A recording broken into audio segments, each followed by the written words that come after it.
구조는요, 일반 시민들도 저가 보기에 불안해 보이면은 그 구조는 불안한 게 거의 90%가 맞아요. 불안하면은 그 구조는 뭐 이상하다는 거예요.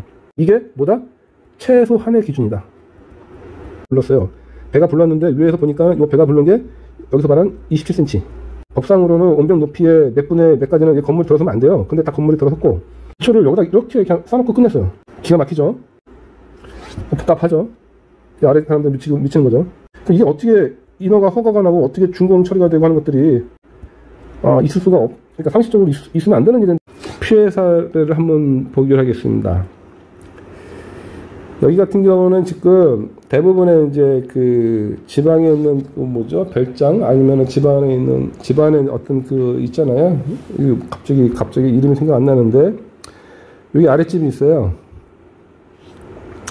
여기 있는 여기 집이 있는데 요 구조가 조금 주차장하고 여기 옹벽인데 이게 좀 복합 구조물인데 여기에 새롭게 건물을 새로 많이 져요. 증축을 한다는 얘기인 거죠. 아까 제가 그래서 옹벽에 이렇게 있으면은 여기가 지금 3m를 다 깎아서 원래 산지였는데 이렇게 옹벽을 또 싸가지고 이렇게 가가지고 여기를 이제 여기다 집을 질 수 있는 용도 변경을 한 케이스가 되는데 처음에 인허가 할 때 이 원벽에 대한 것만 대충 뭐 여기 건물이 있고 없고가 아마 안 됐을 건데 새롭게 건물이 올라서고 여기에 이 또 건물이 증축을 하네. 그럼 이 무게 때문에 여기 이렇게 쓸려 내려가는 힘에 의해서 벡터의 수평력하고 수직력이 증가가 되잖아요. 지금 이 상황인데 이게 정확하게 거기 맞아 떨어지는 건 모르겠으나 저희가 이제 안전진단을 하다 보니 여기 앞에 이렇게 배가 불렀어요. 그러니까 이 아랫집이 불안해가지고 신고를 한 거야. 그래서 갔는데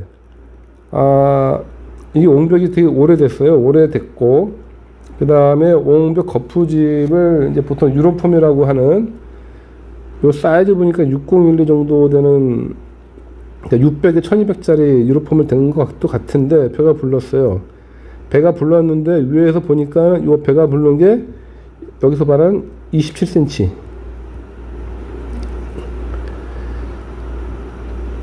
그러니까 여기서 이렇게 작업을 하다가 봐서 이게 불렀는지 원래부터 불렀는지 여러 가지 이제 결과는 제가 말씀 안 드리겠지만 일단 문제가 터지면은 옹벽은 문제가 이렇게 발생하게 되면은 이 아랫집하고 윗집하고 이거 다 허물고 할 수가 없잖아요. 근데 보강을 해야 되는데 또 이격거리가 법상으로는 온벽 높이의 몇 분의 몇 가지는 이 건물이 들어서면 안 돼요. 근데 다 건물이 들어섰고 이미 배는 불렀고 좋아. 원인이 뭐든 간에 해결을 해야 되는데 해결을 하려고 그러면은 여기에 장비가 들어가서 거꾸로 뭐 어센크니 뭘 쌓아야 되는데 공간이 안 나와. 장비가 들어설 공간이 안 나와요. 돈도 돈이고. 그러니까 이런 옹벽은 처음에 질 때 좀만 신경 쓰면은 나중에 이런 문제가 없는데 이런 문제가 터지면 나중에 정말 배보다 배꼽이 더 크고 답이 없다는 게 참 가장 큰 문제고요. 이런 경우가 있고. 그리고 여기 보면 배수가 안 되더라고요. 배수. 여기가 지금 잘 보일런지 모르겠는데 배수홀도 없는 것 같았어. 배수홀도 없는 것 같고 그쵸? 근데 배수가 아마 있었던 것 같은데 배수가 잘 안 되더라고요. 그리고 여기가 이 상태가 좀 오래돼 가지고 제로 분리도 있고 여기에 그쵸? 제로 분리도 있고 여기가 하여튼 이런 경우가 있고요. 그래서 아까 말씀드린 것처럼 여기에 이렇게 처짐이 발생하는데 처짐이 27cm 정도. 그 다음에 이렇게 사반향으로 이렇게 균열이 갔더라고요. 이런 경우가 좀 특이한데, 이게 균열이라는 게 가면은 이쪽 방향으로 뭔가 잡아 당기는 힘이 있어서 그러니까 균열이, 여러분 균열이 이렇게 가잖아요. 그러면 압축력으로 보통 균열이 가요, 이렇게. 그리고 이쪽 방향으로 이렇게 인장이라는 게 발생을 해야지, 균열이라는 게 결국 이게 구조물이 떨어진 거 아니에요? 이렇게 이격되고. 그럼 여기가 이렇게 밑에 뭐 치마가 발생하지 않았을까? 그랬는데 치마는 발생을 안 했던 것 같아. 그래서 이쪽으로 지금 밀리는 힘이 추가 중에 수압 때문에 생겼는지, 아까 그 증축하는 추가 그 배면의 활화력 때문에 생겼는지 약간 모호하기도 하고. 그래서 다시 구조적으로 검토를 한다 그러면은, 아까 제가 설계 조건에 그 보링 데이터라고 해가지고 흙의 성질들을 알아야 되고 뭐 여러 가지 뭐 조사해서 설계를 할 수 있는 조건이라는 게 있어요.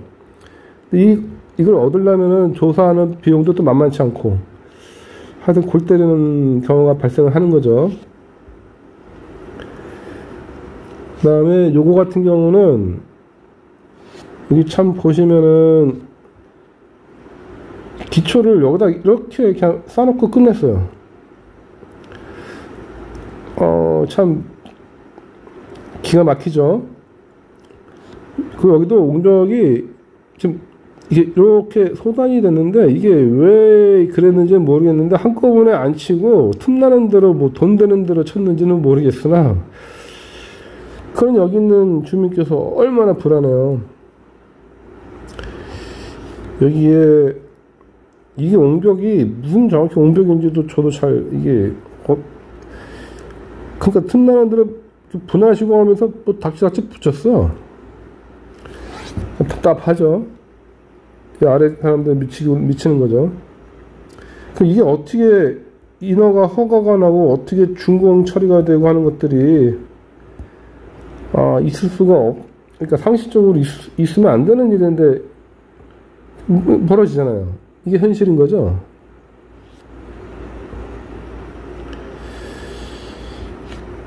여기도 보면은 이런데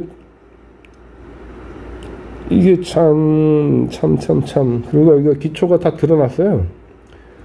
물론 흙을 대내오기를 할 건데 이 기초가 이게 드러나다 보니까 이게 이렇게 말뚝 기초가 있는 기초는 아닌 것 같아. 집적 기초인데 기초가 공중에 붕 뜬 것 같아. 그럼 여기다 흙을 잘 메워야 되는데, 아까 말한 것처럼 지질하게 나오게끔 해야 되는데, 이게 걱정되죠. 뭐 이런 거죠. 그래서 하부 기초가 돌출되고, 민원이라는 건 뭐야? 불안하니까. 그리고 이제 우리 구조는요, 일반 시민들도 저가 보기에 불안해 보이면은 그 구조는 불안한 게 거의 90%가 맞아요. 불안하면은 그 구조는 뭔가 이상하다는 거예요. 이거 같은 경우도 봐보세요. 여기가 이제 옹벽일 건데, 그쵸? 이게 보왕토거든요? 보왕토인데 여기 건물이 들어섰어. 보왕토라고 하면 아까 말한 것처럼 그리드란 놈들 여기 쭉쭉 와가지고 마찰력으로 해야 되는데, 여기 이 그레이드가 이렇게 높이의 60% 이상이 와줘야 되는데 그래도 여기까지 안 온 것 같아. 근데 여기 흙이 이제 뭐 집안이 뭐 치마가 되고, 또는 이 건물이 그 전에 보강토를 계산했었을 때 이 건물이 없었던 하중에 와가지고 치마가 되든지, 그쵸? 그래서 이렇게 치마가 되는 거예요. 이거는 제가 봤었을 때는 여러 가지 요인이 있는데, 보강토라고 하면은 일단 그리드가 이게 잘 왔는지, 그 다음에 이게 지금 이쪽 흙이 이렇게 다 꺼진 거면은 이쪽으로 옹벽이 활동을 할 수도 있어요. 옹벽이 이렇게 있는데 이게 이렇게 활동을 하잖아요. 그 여기 또 흙이 이렇게 꺼지는 거죠. 이렇게. 특히 여기도 옹벽일 건데, 여기 같은 경우가 종반으로 이렇게 포장층이 간다는 거는 아마 이쪽으로 옹벽이 밀렸을 거예요. 밀리다 보니까 여기 아스콘 포장이잖아요. 흙보다는 좀 세지만 그래도 아스콘 포장이 아마 이렇게 옹벽이 있고, 여기에 이제 흙이 있지만 위에 이제 아스콘으로 이제 막 다졌을 거 아니에요. 근데 여기가 이렇게 밀렸단 말이죠. 그럼 이게 움직였을 건데, 그럼 여기 흙들이 같이 이제 쫓아가면서 이게 이제 균열이 싹 받지 않았을까? 이것도 지금 보강토 모서리면에 얘가 꺼지고 붕괴된 거가 여기가 뒤면에 그리드라고 이제 막 이렇게 아까 마찰을 이용해서 옹벽에 작용한 수평력을 버티는 건데 이 그리드가 아마 역할을 잘못했던 거로 추정이 돼요.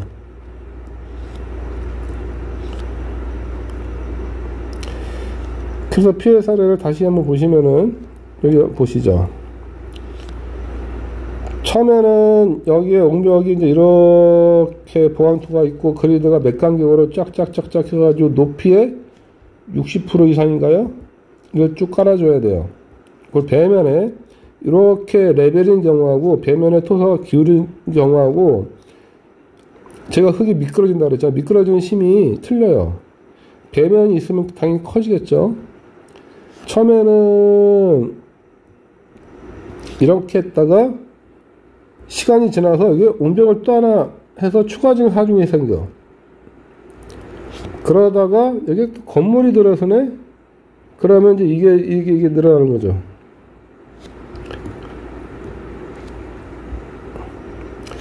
그리고 아까 말씀드린 대로 이런 특히 모서리 부분은 잘해줘야 되는데 이게 또 시공이 잘 안 돼요.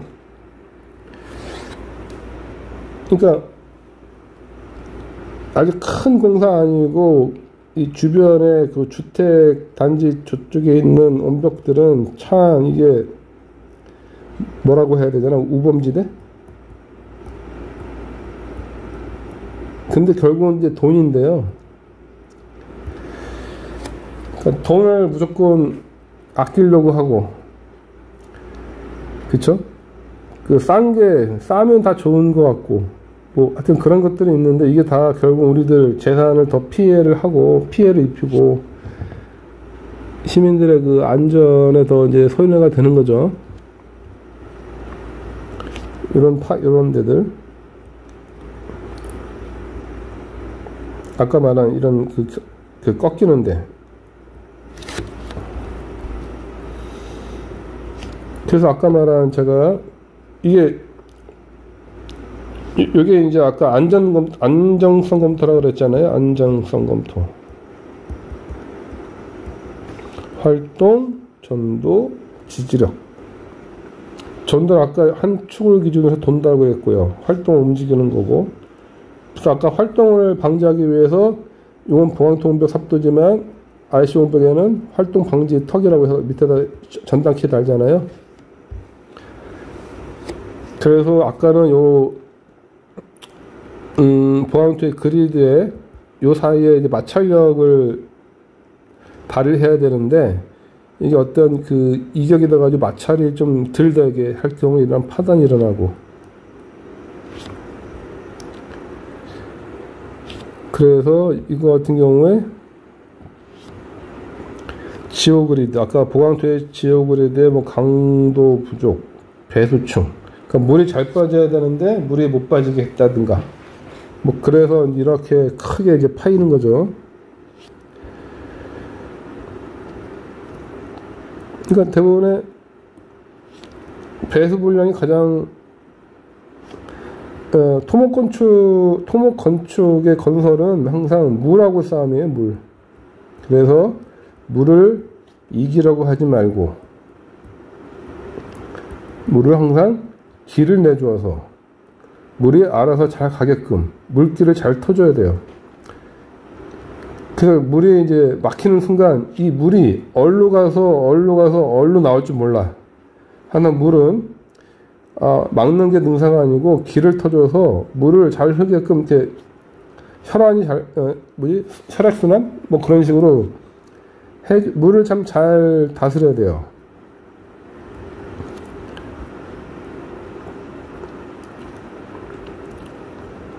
그래서 여기서도 마찬가지로 뭐 맨날 그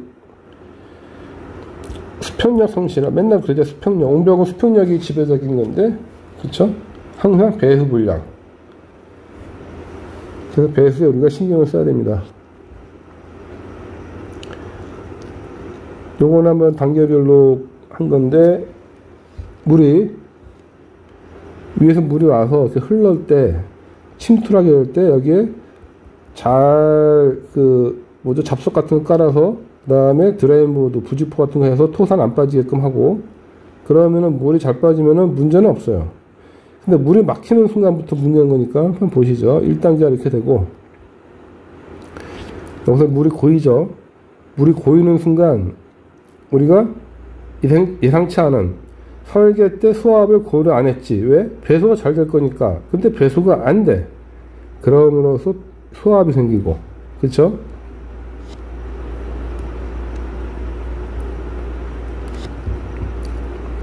수압이 생기고 뭐 하다 보니까 여기에 그리드를 해줘야 되는데 여기 물이 차.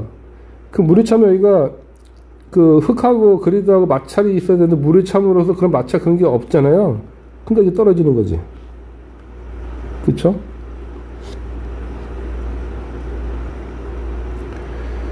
그래서 보통의 기준하고 뭐 보면은 보강토도 여기다가 캡 콘크리트를 가지고 여기 물이 안 들어가게 막아주는 것도 해야 되고, 이쪽에 불수충이라든가 별도의 물이 오면은 물길이 이렇게 빠지게끔 앞쪽으로 빠지게끔 해야 되고,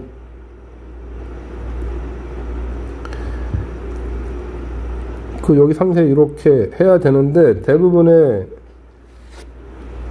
안 하죠.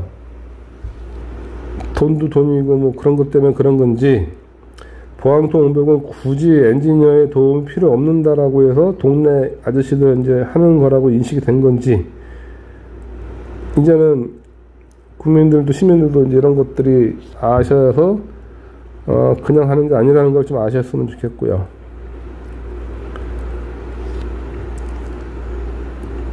항상 그래요. 항상 보강토에 물에 대한 대책, 그쵸? 치마에 대한 대책, 몰타를 뭐 이렇게 해가지고 이런 데다가 물에 안 새게끔 하고. 그래서 지금 시간이 좀 더 하죠. 그래서 여러분들이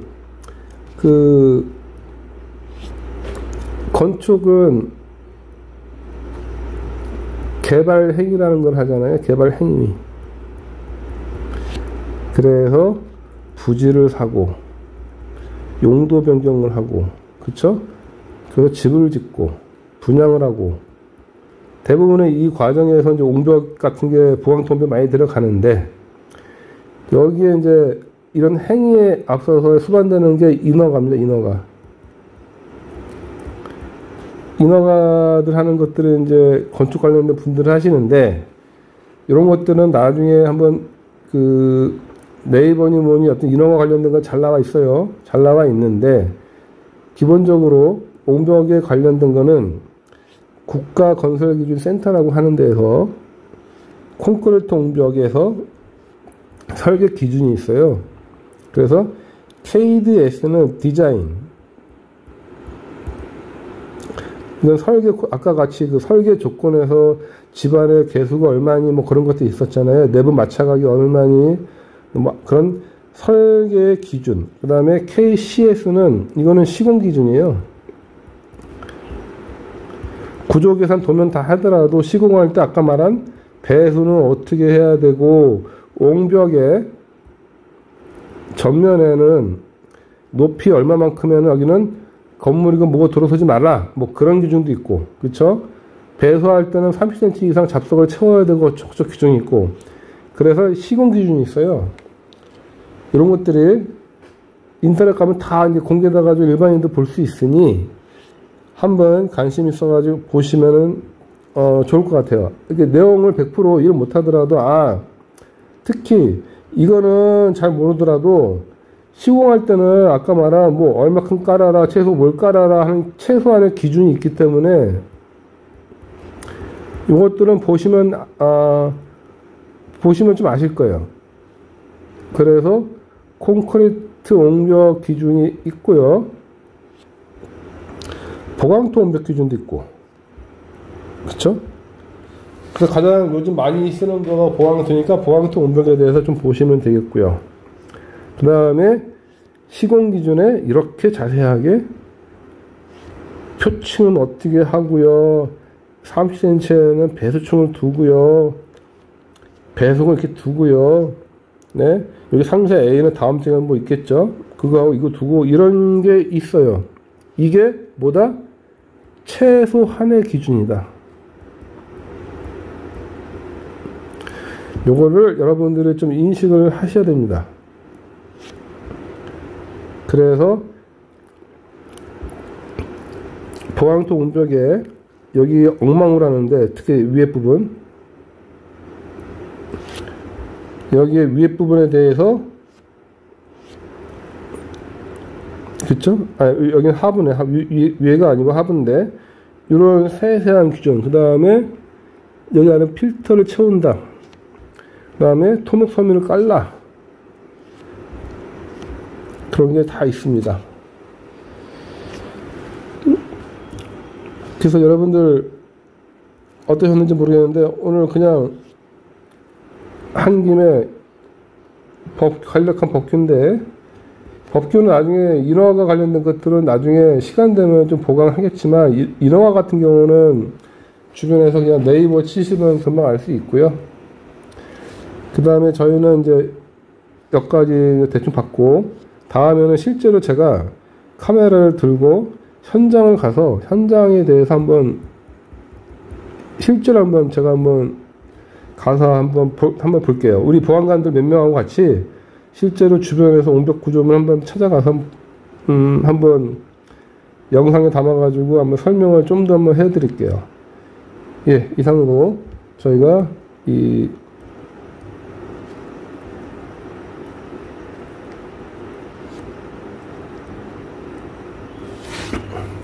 일단 보안관의 처음에 주변 구조물 보는 프로젝트에서 옹벽 구조물 한번 봤고요. 예, 차츰차츰 좀 더 설명하는 시간을 더 갖도록 하겠습니다. 예, 감사합니다. 다음에 또 뵙겠습니다.